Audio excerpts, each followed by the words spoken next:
So এটা হচ্ছে all new IQ নিও 10 প্রো প্লাস। আইকিউ নিও সিরিজের একটি লেটেস্ট স্মার্টফোন।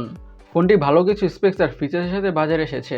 অ্যাকচুয়ালিতে কী কী অফার করছে সেটা নিয়ে আজকে ভিডিওতে কথা বলা যাক। শুরুতে ফোনটার ডিজাইনের কথা বলে, this phone really looks good. ফোনটির ব্যাক প্যানেলে থাকছে গ্লসি বা গ্রেডিয়েন্ট কাইন্ড অফ ফিনিশ, যার কারণে ফোনটির ডিজাইনটা দেখতে অনেকটা সুন্দর বা প্রিমিয়াম লাগে।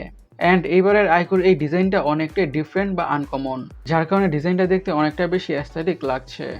বলা যেতে পারে ডিজাইনটাতে মাইনক্রাফট টাইপের ডিজাইন অ্যাড করা হয়েছে উইথ গ্লসি ফিনিশ। দেখতে কিন্তু ভালোই লাগছে। এখন ফোনটির ডিসপ্লেটাকে নিয়ে কথা বলা যাক। ডিসপ্লেটা হচ্ছে 6.8 ইঞ্চের LTPO AMOLED display with 144 hertz, yes freaking 144 হার্জের রিফ্রেশ রেট। ফোনে দেওয়া থাকছে HDR10+ সাপোর্ট এবং 4500 নিটসের পিক বা ম্যাক্স ব্রাইটনেস। আচ্ছা, এই প্যানেলটাতে ইউটিউব ভিডিওস দেখে, সিরিজ দেখে, গেমিং করে, ইউ নেম ইট, যে কোনো ধরনের কন্টেন্ট ওয়াচ করে বা দেখে অনেকটা ভালোভাবে এনজয় করা যাবে। আর 144 হার্জ হাই রিফ্রেশ রেট থাকার কারণে স্ক্রোলিং করে, ব্রাউজিং করে বা গেমিং করে স্মুথনেসের ফিল তো পাওয়া যাবেই। আর 4500 নিটসের পিক বা ম্যাক্স ব্রাইটনেস থাকার কারণে আউটডোর ভিজিবিলিটি অনেকটাই ভালো হতে যাচ্ছে। একটি ফ্ল্যাগশিপ লেভেলের স্মার্টফোন থেকে যেমন ধরনের ডিসপ্লে কোয়ালিটি এক্সপেক্টেড, তেমন ধরনের ডিসপ্লে কোয়ালিটি পাওয়া যাবে। সো ফোনের ডিসপ্লে নিয়ে আর বেশি কথা বাড়াচ্ছি না। এখন ফোনটির হার্ড অথবা চিপসেট নিয়ে কথা বলা যাক। ইউজ করা হয়েছে স্ন্যাপড্রাগন 8 এলিট, যেটি এই বছরের দি বেস্ট অথবা if not one of the best processor অথবা চিপসেট। তো তার মানে হচ্ছে হাই লেভেল গেমসগুলোকে ম্যাক্স আউট সেটিংস অনেকটা ভালোভাবেই খেলা যাবে অথবা রান করা যাবে কোনো ধরনের ইস্যুস ছাড়াই। এবং day to day regular task, social media using, switching between apps, multitasking, you name it, যে কোনো ধরনের টাস্কই ফোনটা ইজির সাথে বা ভেরি স্মুথভাবে হ্যান্ডেল করে ফেলবে।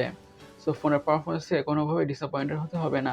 সিম্পলি একটা কথা বলা যেতে পারে ফোনের পারফরমেন্সের ক্ষেত্রে, this device gonna handle whatever you throw at it. So ফোনের পারফরমেন্স নিয়ে বেশি কথা বাড়াচ্ছি না। ফোনটির র্যাম এবং স্টোরেজ ভেরিয়েন্টসের কথা বলে কয়েকটা ভেরিয়েন্টে পাওয়া যাবে। 12GB RAM, 256GB storage, 12GB RAM, 512GB storage, 16GB RAM এবং 1TB স্টোরেজ। এখন ফোনের অপটিক্স বা ক্যামেরাটাকে নিয়ে কথা বলা যাক। ইউজ করা হয়েছে ডুয়াল ক্যামেরা, 50 মেগাপিক্সেলের primary sensor with PDAF and ওয়াইএস।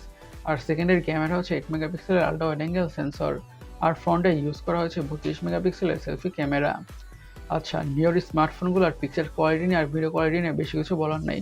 তার কারণ হচ্ছে ফোনে থেকে খুবই ভালো কোয়ালিটির পিকচার্স আর ভিডিওস পাওয়া যাবে। বিশেষ করে একটি ফ্ল্যাগশিপ লেভেলের স্মার্টফোন থেকে যেমন ধরনের পিকচার্স কোয়ালিটি আর ভিডিও কোয়ালিটি এক্সপেক্টেড, এক্স্যাক্টলি তেমন ধরনের পিকচার্স আর ভিডিওসই পাওয়া যাবে। ফোনে দেওয়া হচ্ছে ডুয়াল স্টেরিও স্পিকার্স। সিকিউরিটির কথা বলে ইউজ করা হয়েছে under display optical fingerprint sensor. এখন ফোনটির সবচেয়ে ইন্টারেস্টিং পার্ট নিয়ে কথা বলা যাক, সেটা হচ্ছে ব্যাটারিটা। ইউজ করা হয়েছে ফ্রিকিং 6800 mAh এর ব্যাটারি। ইয়েস, 6800 mAh এর ব্যাটারি থেকে ফোনটাকে তো মিডিয়ামভাবে ইউজ করলে খুব ইজিলি 2 থেকে আড়াই দিনের ব্যাটারি পাওয়া যাবেই। আর সাথে প্রোভাইড করা হয়েছে 120 ওয়াটের চার্জার।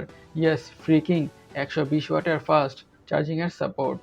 আচ্ছা, এই ফোনটাকে তো খুবই ক্রেজি ফাস্ট ফুল চার্জ করা যাবে।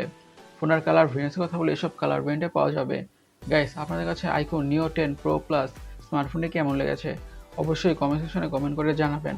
আর আমাদের আজকের ভিডিওটি এই পর্যন্তই। আমি সৈকত, সাইনিং আউট।